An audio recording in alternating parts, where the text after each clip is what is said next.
Hello there and welcome back to another edition of the Hot Lap Classic Remastered. This time we're taking a look at the 1998 Fiat Cinquecento Sporting.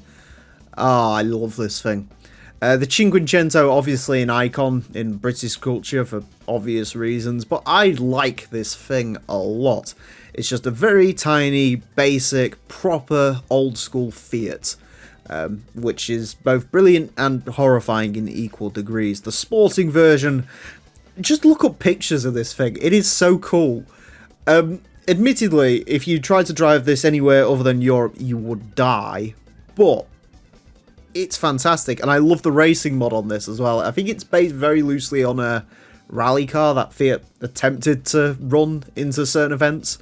Obviously, probably didn't do too well, but it's here, and it'll be interesting to see how this gets along. I love its little rally fog lights, and it comes in a mountain of colours, and I chose this purple and yellow because of course I did. Anyways, statistically, obviously, this isn't the most dynamic vehicle in the world.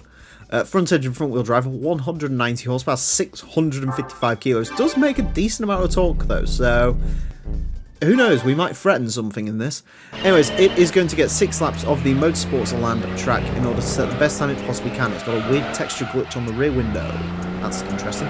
Anyways, yeah. It is going to get 6 laps of the Motorsports Land track in order to set the best time it possibly can. Our current leader is the Mitsubishi Lancer Evolution 6 rally car, which set a time of 27.718. The Cinquecento might look like a rally car, but probably isn't going to threaten that too much.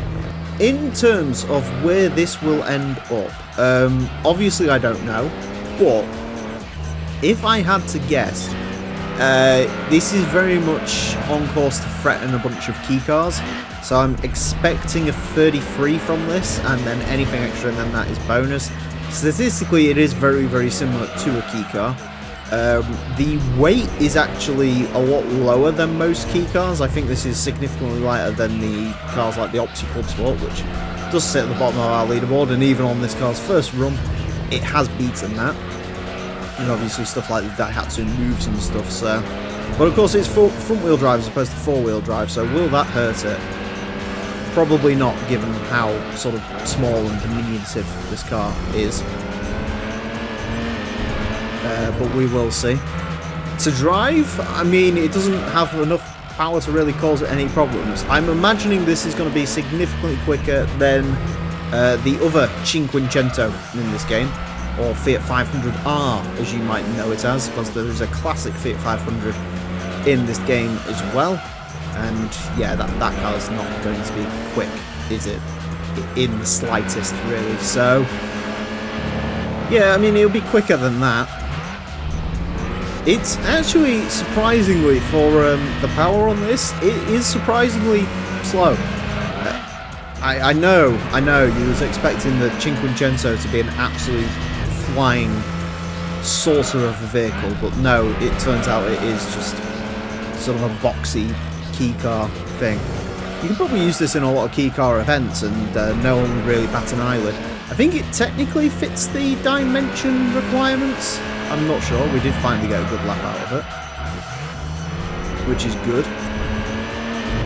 Yeah, it feels weird driving this after driving a bunch of like mental stuff for a while, to get hurtled back down to earth to driving wardrobes on wheels. It's something. I say wardrobes on wheels. This one was designed a bit.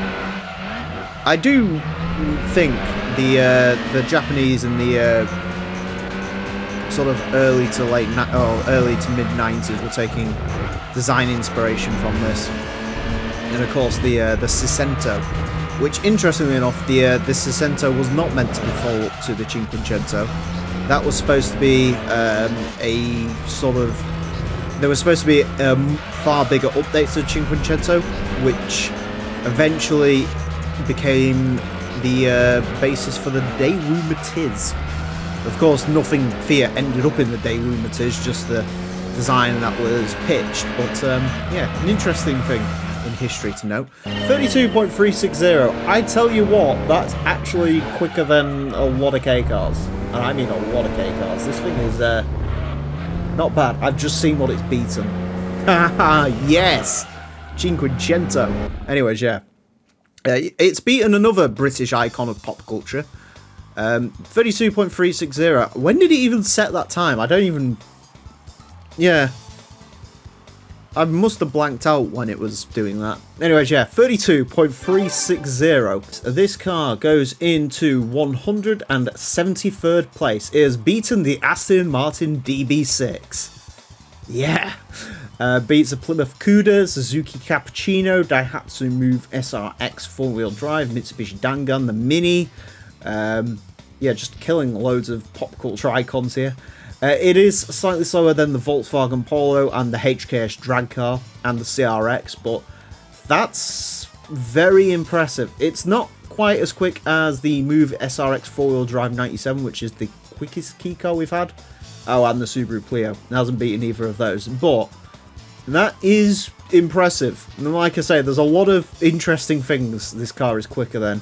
If we go down the leaderboard some more, beats the Legnum ST, BMW 740i, Lexus GS 300. It's a bit of a giant killer, really. Just don't take it to a proper track and it won't be a giant killer anymore.